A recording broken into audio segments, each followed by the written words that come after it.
Hello and welcome to Out of My Mind. My name is Robison Wells. Today I'm at the Eagle Mountain Arts Conference, giving a couple of presentations, one on writing suspense and one on overcoming adversity.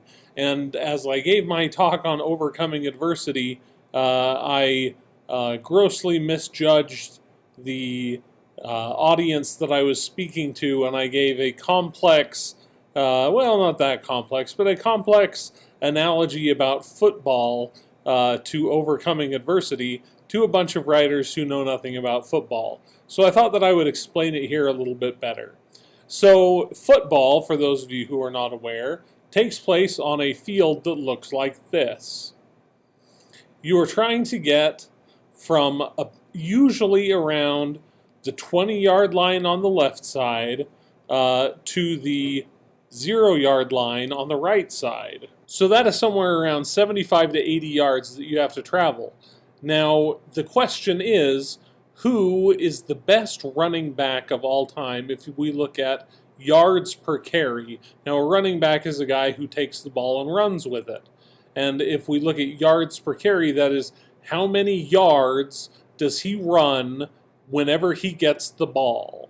So the question came up of, if we look at absolute average yards per carry in the NFL, so supposedly the best of these running backs, what is the average yards per carry?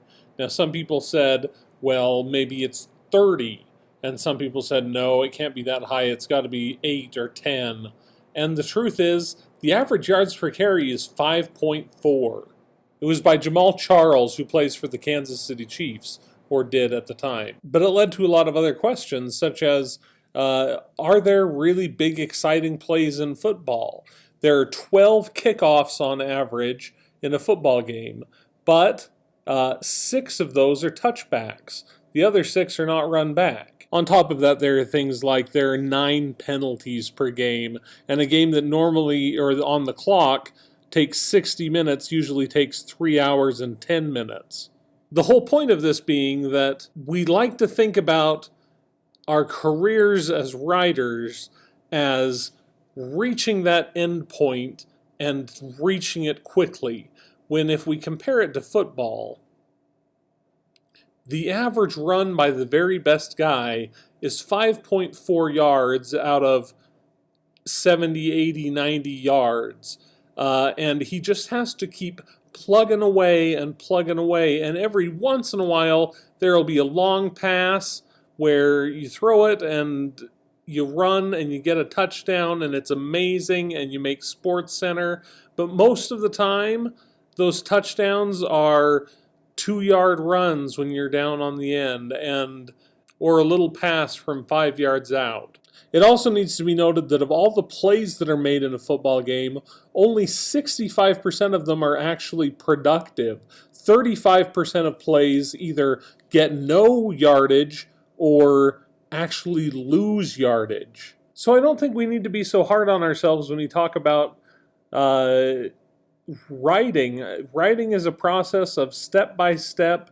You work, and even if you're the very best of the best, you work slowly, you plod along, you get done what you need to do, and you just keep at it until you reach the end. The average score of the winner of a football game is 28. That means that you reach the end 4 times. That's hard to do, but it can be done, and it's done all the time. I like to compare it to when Variant was released, or Variant was sold. I wrote Variant very quickly, and I spent the next 6 weeks revising it. I took it to a convention where I pitched it to people. Nobody bought it. I revised it again. I sent it to an agent. The agent picked it up. The agent said, we need to make some changes. We made some changes. We sent it out, and everybody rejected it because they all hated the ending. And so we changed the ending. And we sent it out again, and everybody turned it down again. And one editor at HarperCollins said, I love this book, but it's 10,000 words too long. And this was only a 90,000 word book, but it was 10,000 words too long. So I cut 10,000 words. and we submitted to her again, and in a week we had 4 offers on the book. The book went on to win Publishers Weekly's one of the best books of 2011. It went on to win an Outstanding Achievement Award, a Whitney Award, the Sunshine State Young Readers Award, the AML Award, starred reviews from Publishers Weekly and Voya, but none of that would have happened if I hadn't plugged away through all of the hard times on the book and did my 5.4 yards on the football field. Anyway, thanks for watching. I will see you next time.